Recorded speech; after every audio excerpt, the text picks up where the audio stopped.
Hi, I'm Rosie Robison. I'm a Professor of Social Sustainability at Anglia Ruskin University. This is the second episode of my podcast, How to Feel Better About Climate Change, which has been recorded especially for the Cambridge Festival 2025. For this episode, I wanted to take as a starting point something said by one of my previous guests, the climate therapist Ro Randall. We were talking about how people can end up doom scrolling through bad climate-related news. Let's hear what she had to say. You may well be carrying a lot of guilt, but the way out of that is not to endlessly doom scroll. It's to find ways of talking about that and making some kind of reparation through the actions that you then do. But again, these are difficult things and they aren't necessarily what immediately occurs to people to do. So I understand it when people get stuck in these kinds of places. I was really interested in this idea of the obvious action, the one that occurs to us, not necessarily being the most helpful one, and I wanted to explore this further. To do so, I'm going to interview two guests, a child and adolescent therapist and a social activist, and ask, how can we choose more helpful actions? Let's meet my first guest, Deb Lane. Deb is a colleague of mine at Anglia Ruskin University, undertaking her PhD. But I wanted to find out more about her extensive background in environmental and therapy work, which I know less about. Thank you so much, Deb, for joining me on this podcast. I wanted particularly to invite you because of your expertise in working with children and young people. And I'm really interested in how we help young people develop emotional skills for the challenges that they're going to face, including climate change. So I wondered if we could start, if it would be all right for you to tell us a little bit about how you came to work in this field as a child and adolescent therapist, and whether in fact it relates to your environmental concerns or whether it's came beforehand, or, tell us a little bit about that journey for you. So that really started when I myself was a teenager, and through my teenage and young adult years was quite active with environmental groups. That really started changing once I went to Tanzania. So I basically went to Tanzania and volunteered on an environmental project. And it was really that experience that opened my eyes to the social justice side of things. And simultaneously, it also gave me time out of our culture. When I came back, had a real experience of culture shock, seeing our culture for the first time, if you like, with fresh eyes. That really then fueled the start of my career. I started a master's in climate change and sustainable development, and that was in the year 2000. And at the same time, then started a role with a big international NGO. And then in 2014 was the time that I left that role and started to do consultancy with a broader range of climate and environment NGOs, and simultaneously trained as a forest school leader. And that might seem a bit unusual. So I was doing a very thought about role with the climate and environment NGOs, but then a very hands-on role as a forest school leader. At the same time, I basically built a skill set so I did training in ethnobotany and herbalism, and was really learning about different ways of doing things, different ways of engaging children with the natural environment. And I have to say, it was a very joyful period, seeing how children connect with nature outside. And in fact, I think it's also it felt natural. It was a natural thing, and actually it was difficult to take children back to the classroom. But I also noticed at that time how, in particular, nature connection was so supportive of children that were experiencing difficulty in the classroom and at home, and would naturally gravitate to certain things that seemed to help them in some way. And that's what made me go back to training as a therapist. What I've come to realise is how complex it is, but how climate crisis interweaves with so many other crises. And I believe at the heart of it is a relational question, how we relate to ourselves, how we relate to others and our communities, and how we relate to the planet. Thank you so much. That is really interesting. I didn't actually realise quite how much your work with children had built out of your environmental work, in fact, and that had kind of led out of that work. That was really interesting to hear. You said that being in nature helps very much, perhaps children who've experienced trauma or going through difficult experiences. But I wondered whether climate change is something that comes up in your conversations with young people. I think what struck me is that it's not necessarily something new. I think the phenomena of eco-distress is something that we can name now and is a lot more visible. But I certainly, in my own experience, was struck as a teenager of a young child talking to me about his concern about the oil industry, as I was in Aberdeen at the time. So I think it absolutely comes up. I think in sessions, young people sometimes will explicitly talk about their concern about the climate crisis. More often, that's mutually entangled with other issues around gender, social justice, or some children will refer to that as the way things are. There's this kind of almost like embodied anxiety and not necessarily knowing what's making them feel that way. But in some cases, that might lead to them not participating in the systems that we take for granted. They might not want to go to school because they don't see the point of going to school. And there's a sense of pointlessness and futility around that. And it takes time to untangle all that. It's a complicated mix. This brings me on to a topic that I really wanted to explore in this episode of the podcast, which is something that was said in the last episode. So I was talking to one of my guests, Ro Randall, and she was talking about how sometimes when people are confronting the reality of climate change and feeling of it as this massive burden, that some of the responses that they have to that can be understandable, but not necessarily the most helpful ones. I wanted to ask you about how you help young people to get past their perhaps immediate reaction. Immediate reaction is, well, I'm going to withdraw, for example, and trying to help them to come to other ways of acting in response to these difficult experiences that they're having. How I work with children is often in an embodied and creative way. So our culture loves language, and language can be really helpful when something is known and thought about.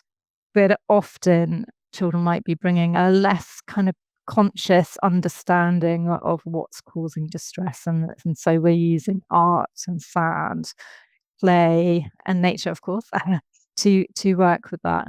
And really the role of the therapist is to pick up on what's being conveyed, whether that's through speech or through a more embodied way of being, or a withdrawing, as you use the word. And then almost reflecting back to them so that they feel that they've been understood. But in that process, they are gaining an understanding that something can be contained, it can be thought about it, and it is digestible. So I guess what I'm saying is taking the time and space to really understand, and so that they feel that they're not alone. Because in fact, I think that's one of the key issues that's happening is that children often feel alone because the culture is reflecting back to them this, you don't need to be worried about this, it's fine, there's lots of people solving the problem. And so there's this real dissonance and mismatch between what they're feeling and what they're being told. So that's what's happening in therapy. We're also helping them understand that their feelings are normal. And there's a bit of psychoeducation around that in terms of our zones of tolerance and, of course, emotional regulation strategies. So I know that's being something that schools are really putting much more focus into, is thinking about how we can help children build emotional regulation strategies. And that's for climate and also life in general. I often wonder about how different some of these strategies that we're kind of advocating for children are compared to the kinds of strategies we might advocate for adults. I mean, to me, a lot of them sound like they're helpful for all of us. I think there's a lot of common ground, to be honest. I mean, I definitely think that actually I've found that teachers often take up the strategies that we've been teaching the children. And what it does is it provides them with thinking space before going straight into reacting. I think a big part of this is about what things are modelled. And some children and some adults have come through where they've not had that opportunity or not been exposed to what adults do with big emotions. So I think when adults adopt these approaches or potentially model them alongside children, that's really, really helpful. I think what you said about helping children to access that thinking space before going straight into reaction, I think that actually captures really beautifully what I was struck with by what Ro had said. And it's about kind of how do we have that point of reflection before we go into our response action. Can I add a point to that? Because it's really important. So, in terms of thinking space, I think as adults, we can expect ourselves to reflect on our own emotional state and to, I guess, what we call metacognition is to think about our thinking and then kind of act from that place. One of the most important things that has happened in schools is noticing that when children go into, say, a fight mode, that actually it's not possible for them to think at that point. And I think this is really an important point, and I think it's probably one of the things that most teachers have kind of reflected back to me has been helpful, is that if using a zone of tolerance model helps them understand that once a child has gone into that really activated state, that actually they can't think from that space. And all we need to do at that particular point is come alongside them, make sure they're safe, and then we can think with them together afterwards. We've talked mainly about your role as a therapist, but you are also a PhD researcher. So I wondered if you could just tell us a little bit about the journey that you've recently embarked on to explore some of these questions from a research perspective. Yes, I guess it's quite surprising to me that I have ended up on this journey, but it feels like a real opportunity to kind of like stand back and look at some of what I've experienced and think about it from the perspective of lots of different disciplines. I'd done a small research project during my master's on nature-based therapy, and that had really opened my eyes to what wasn't said, what was kind of beneath the surface. So in this PhD, which I've quite new into, working at the intersection between climate change and mental health.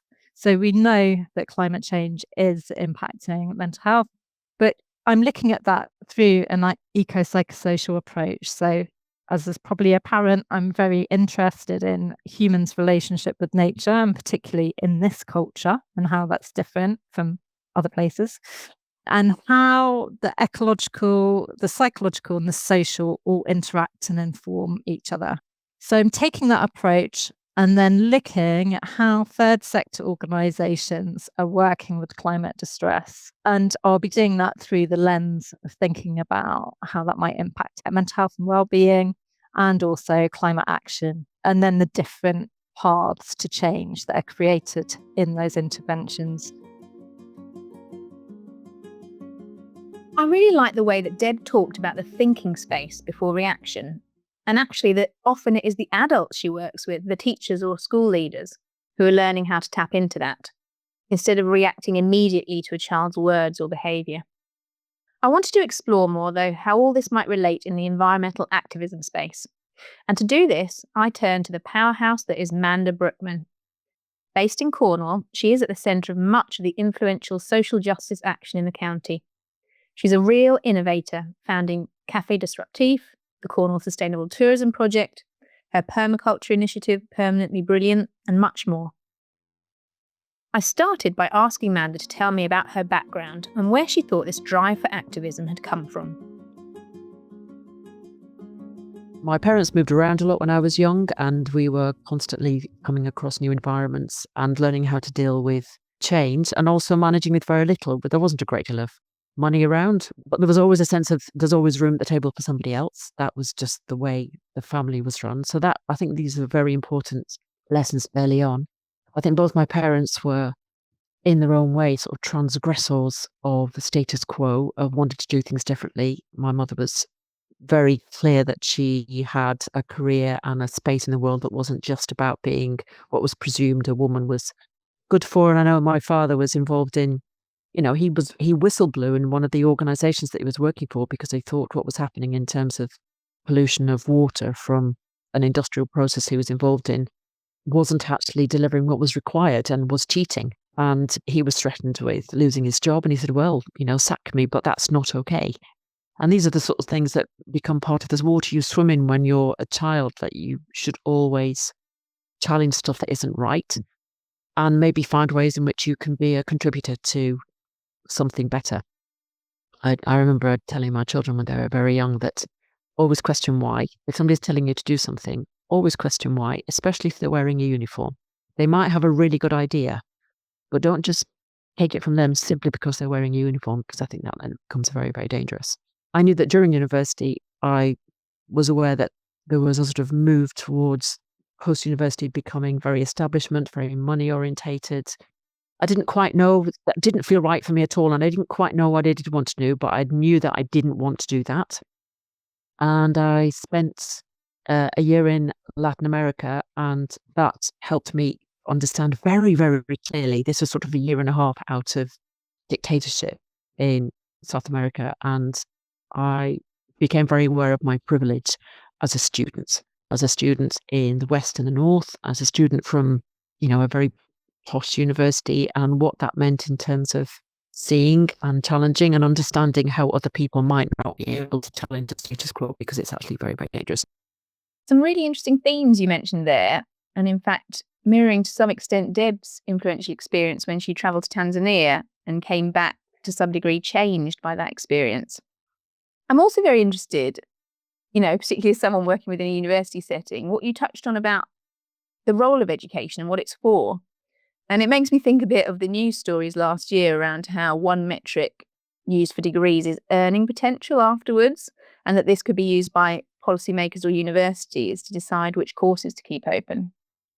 I just find that absolutely boggling.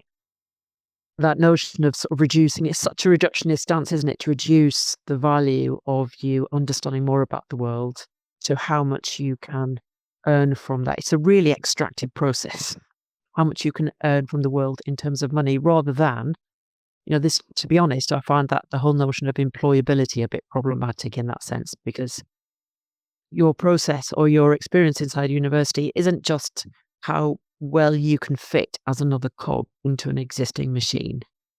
Surely it's about enabling you to understand and critique the world as it is, and then deciding how you can make it better. So it might be anti-cog, you might not want to contribute to the machine. And the process of education surely should be about teaching one how to think rather than what to know, how much you can earn. The difficulty, of course, is now you end up graduating with a great deal of debt. So we've sort of painted ourselves into a bit of a corner there. I would like to ask you to tell us a little bit more about Café Disruptif, because it's a space which brings people together, and it's a space which helps people think about things in new ways. Could you just tell us a little bit about what it is, what it does?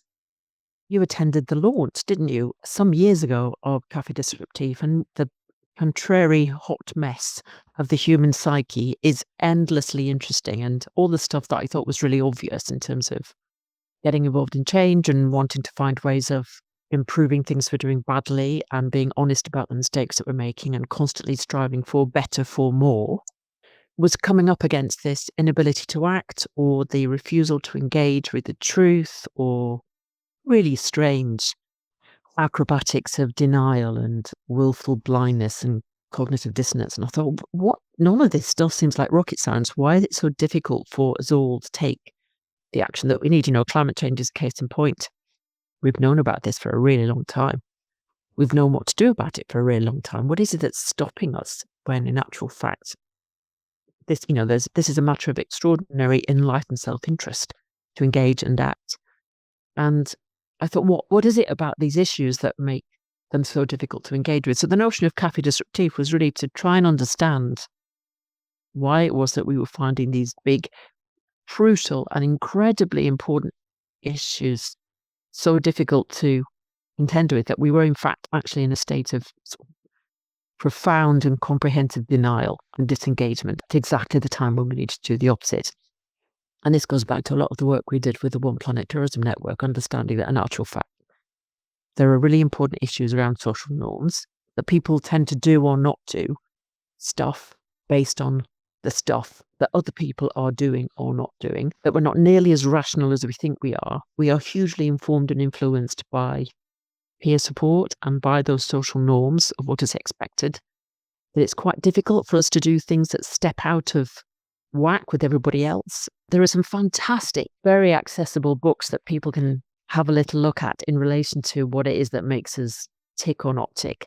George Marshall wrote an amazing book called Don't Even Think About It, Why Our Brains Are Wired to Ignore Climate Change.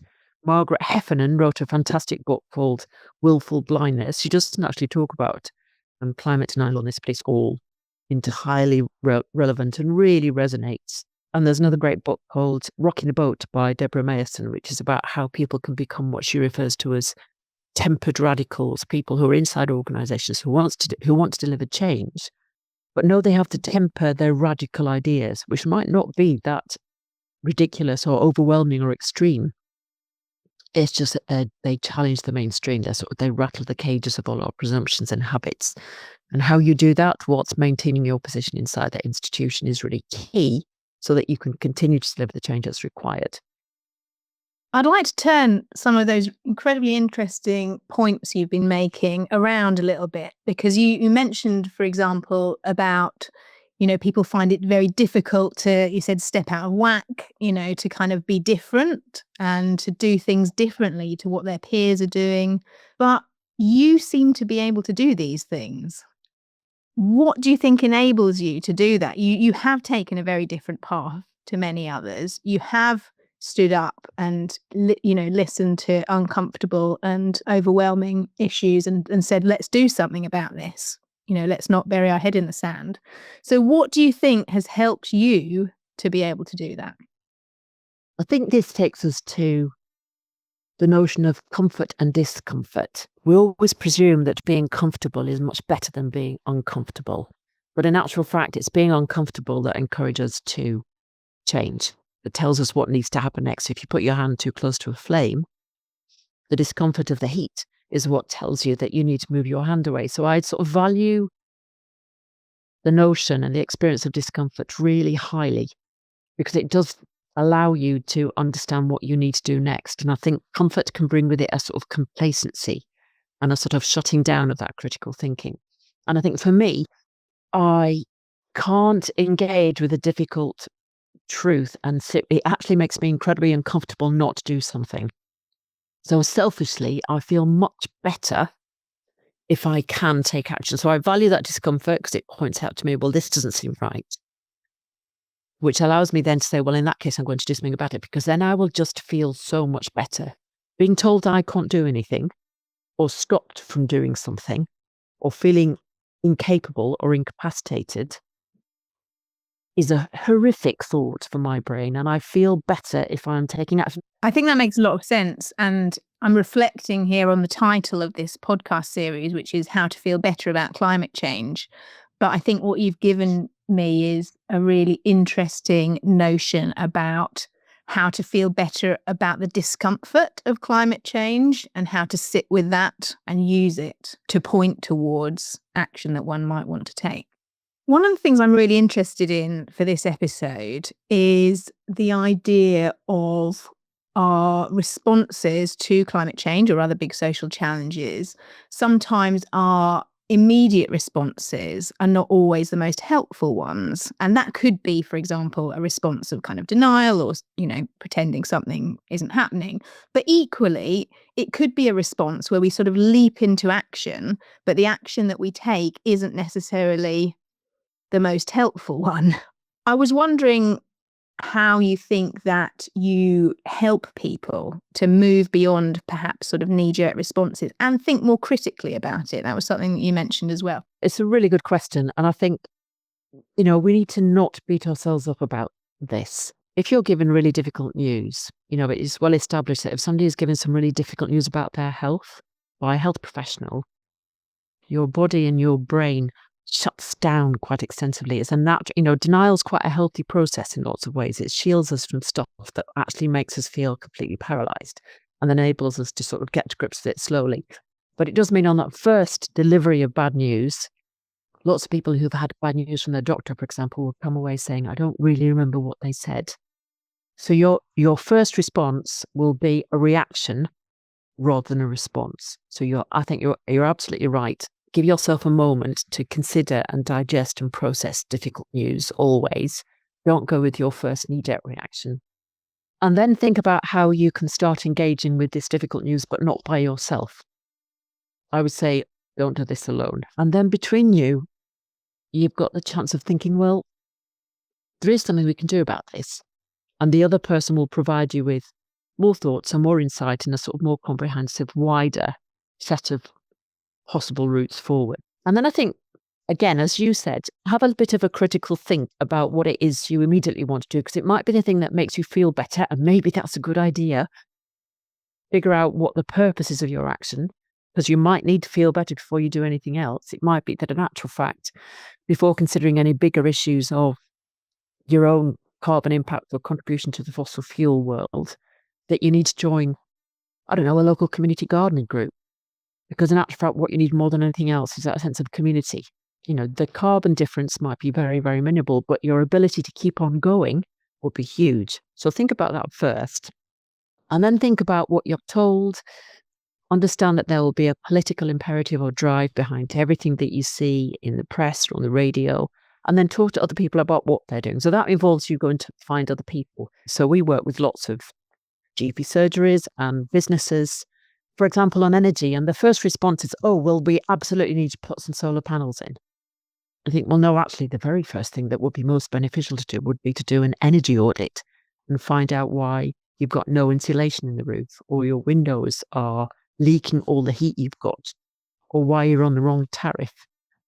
So do that bit first and then decide what might be the bigger action down the road. So understand where you are and assess what you're doing already and see what you can change with what you've got before you do anything big. You are also on a PhD program. You're doing your own research. Could you tell us just a little flavour of what that's about? I will. As a community facilitator, I've done lots and lots of work over the years working with all sorts of community organisations. And over the last few years, I've been asked to go along and get involved as a facilitator in such developments, and realise that this isn't actually a facilitation process. It's out and out conflict management. Anything from a little bit prickly to full out emotional warfare between individuals, because a lot of this work is difficult and testing. Everybody's under a lot of pressure. It can come out when people are trying to work together on something. And I thought, actually, this is conflict management, and I don't think I've got the right skills for this. And one certainly does not want to do harm when one is trying to deliver some benefit. So I started looking for some training on this and realizing that there's lots of power dynamics involved in this, and there isn't very much training available to people working in the environment and climate related sector. And so I thought, okay, well, that's not great. And I'm particularly interested in power asymmetries between, say, community organisations and anchor institutions or local authorities or commercial, utility companies. What is it that's happening there? What is the role of conflict? Because some of it can be incredibly regenerative and it can indicate an injustice and what needs to happen. But some of it can be quite degenerative and make everything much worse. So that's what I'm going to be looking at over the next couple of years. And likewise, looking at what's happening in environmental protection fields and how well informed we are about what conflict is and isn't, and how we can see it as a positive and force and learn to manage it better to deliver a just future. I'm going to be really interested in following that journey and seeing what you find out there. At the start of this podcast, I was interested in how we can identify helpful actions in response to difficult topics, especially when these might differ from the more obvious actions that occur to us. Both Deb and Manda provided a lot of food for thought. Interestingly, they both talked about how our brains sometimes can't actually process information immediately, And, for example, how adults can help young people learn to sit with emotions until they're ready to move forward, or how working collectively with others can help bring in different perspectives. Manda also explained how, for her, discomfort is not something she sees negatively, and how if we feel we have the agency to do something, we can actually feel empowered by it. I was also really interested that both my guests has had perspective shifts after travelling to different cultures, and how this can help us see our own society in a new light. I wonder if this might be a future topic to explore in this podcast. If you want to read more about emotions, climate and positive action, do take a look at my website, www.begreenchange.com. And you might be interested in the previous episode of this podcast too. And if you'd like to contact me, just Google Rosie Robison, Anglia Ruskin University. I would love to hear from you. Bye for now.